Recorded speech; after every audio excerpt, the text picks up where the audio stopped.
Bismillahirrahmanirrahim. Assalamualaikum warahmatullahi wabarakatuh. Waalaikumsalam. Alhamdulillah wassalatu wassalamu ala Rasulillah nabiyina Muhammad ibn Abdullah la haula wala quwwata illa billah.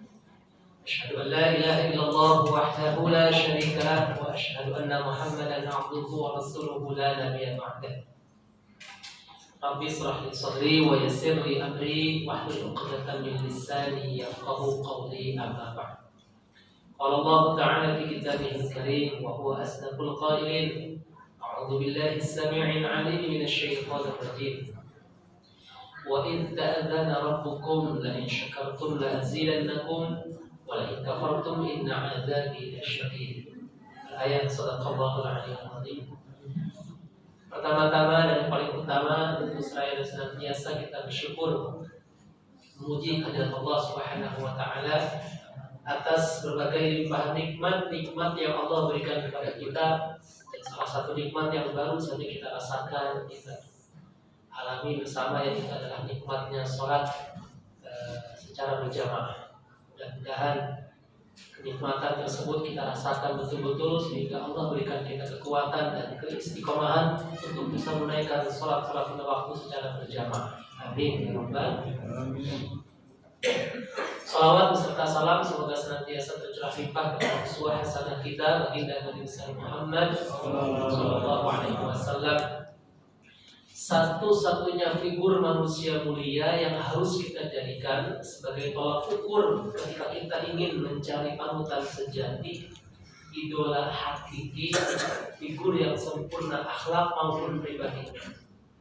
Kenapa saya bilang satu-satunya?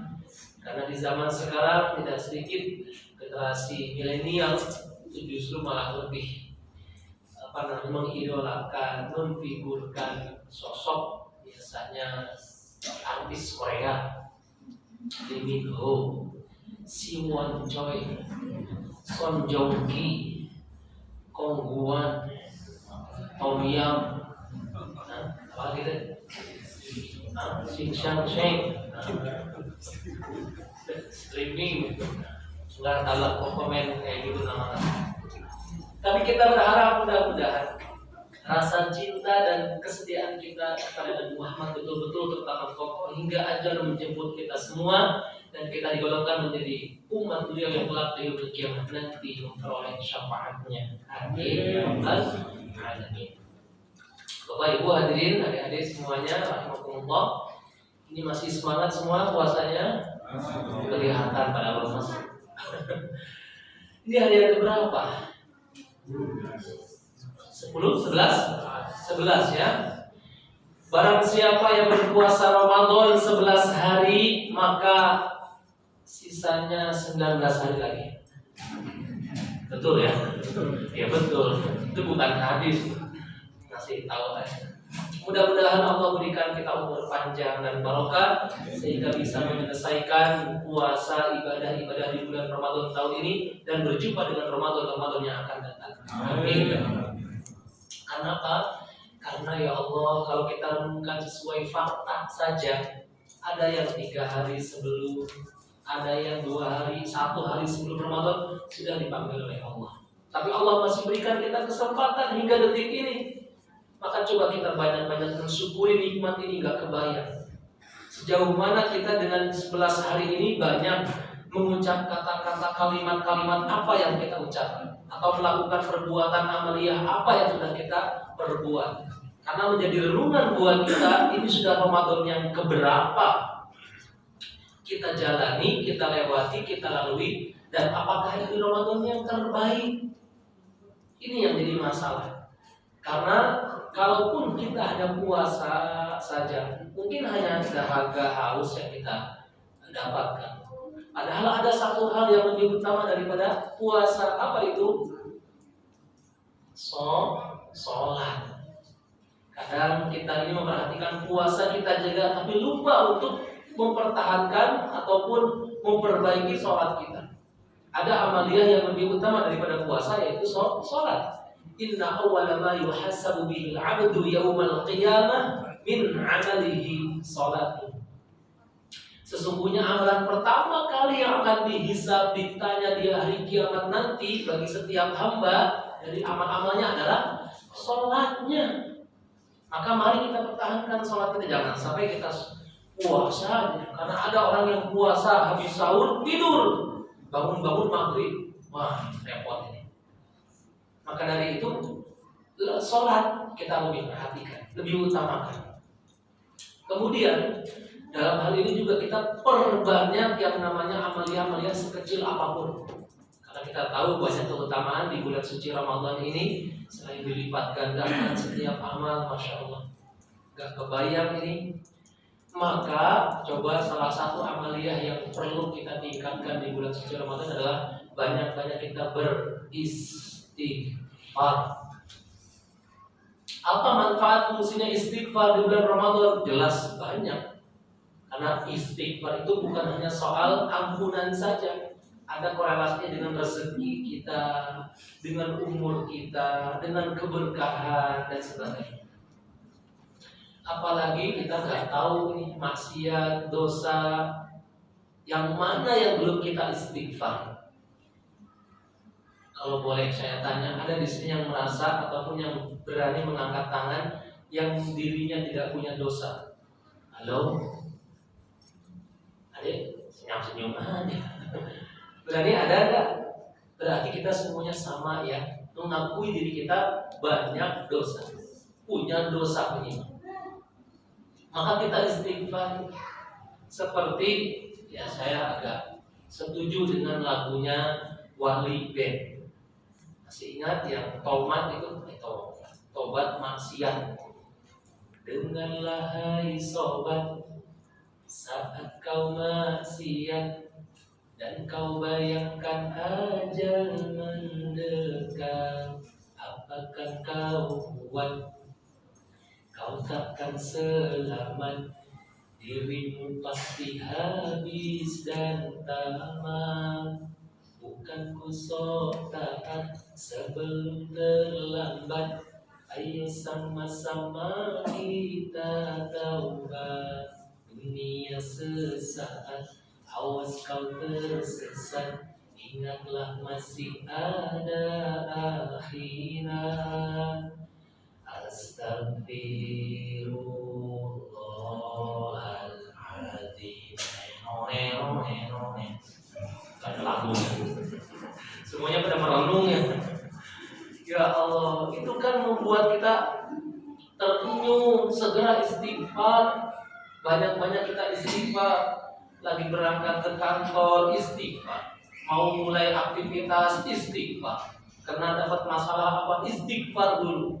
Jadi tidak langsung ngandelin nyari solusi, ngandelin relasi, ngandelin jabatan. Tidak, istighfar dulu ketika kita mau melakukan sekecil apapun permasalahan. Terlebih lagi hidup kita ini banyak masalah. Nah, maka istighfar ini sebagai tameng. Minimal kalimat istighfar itu astagfirullahaladzim, atau tambahin lebih panjang lagi, atau kalimat sayyidul istighfar. Nah, ini bagus. Ada yang sudah hafal semuanya ya? Halo, sayyidul istighfar. Yuk kita baca bareng-bareng. 1, 2, 3. Allahumma anta rabbi la ilaha illa anta khalaqtani wa ana abduka wa ana ala ahdika wa wa'dika mastata'tu a'udzu bika min syarri ma sana'tu abu'u laka bi ni'matika 'alayya wa abu'u bi dhanbi faghfir li fa innahu la yaghfiru dzunuba illa anta. Panjang ya. Sudah hafal insyaallah ya. Ini baca, pegang, buat amalkan setiap pagi maupun petang, sore. Pagi baca subuh, sore baca asar atau maghrib. Karena ini sebagai perisai, tameng buat kita ketika menghadapi kematian kita. Kita nggak tahu kapan kita mati. Andai kita tahu kematian kita, enak tidak Bapak Ibu? Halo? Enak ya? Kenapa enak? Bisa siap-siap. Itu. Kalau kita tahu kematian kita kapan, enak bisa siap-siap. Ini yang menjadi masalah, nggak tahu. Dan kematian tidak sesuai umur, ya, tidak sesuai umur. Karena secara statistik pun di Indonesia lebih banyak justru malah mendominasi kematian itu anak-anak remaja. Bukan orang tua. Orang tua itu di Indonesia kematian per tahun itu kurang lebih antara angka 0,6%. Kebanyakan malah anak muda. Kok bisa? Karena anak muda di Indonesia terutama ya, kalau mati berjamaah dalam berbagai kasus. Contoh, Kanjuruhan. Masih ingat kasus Kanjuruhan? Nah, terus kasus apa lagi? Oplosan. Nah, terus kasus apa lagi? Tawuran. Nah, terus apa lagi? Banyak lah ya. Jadi secara ini, masya Allah, anak muda. Makanya buat kita yang masih muda ini jangan merasa santai-santai. Karena kematian akan menghadiri mendatangi siapa yang sudah waktunya habis. Ya. Dan kematian sangat erat kuat dengan yang namanya rezeki kita. Kalau rezeki kita masih ada di dunia, gak akan kita mati. Kalau belum ada, kalau sudah habis rezeki kita, walaupun sehat, badannya kuat dan sebagainya, tetap kalau sudah rezekinya habis, habislah kesempatan dia di dunia ini.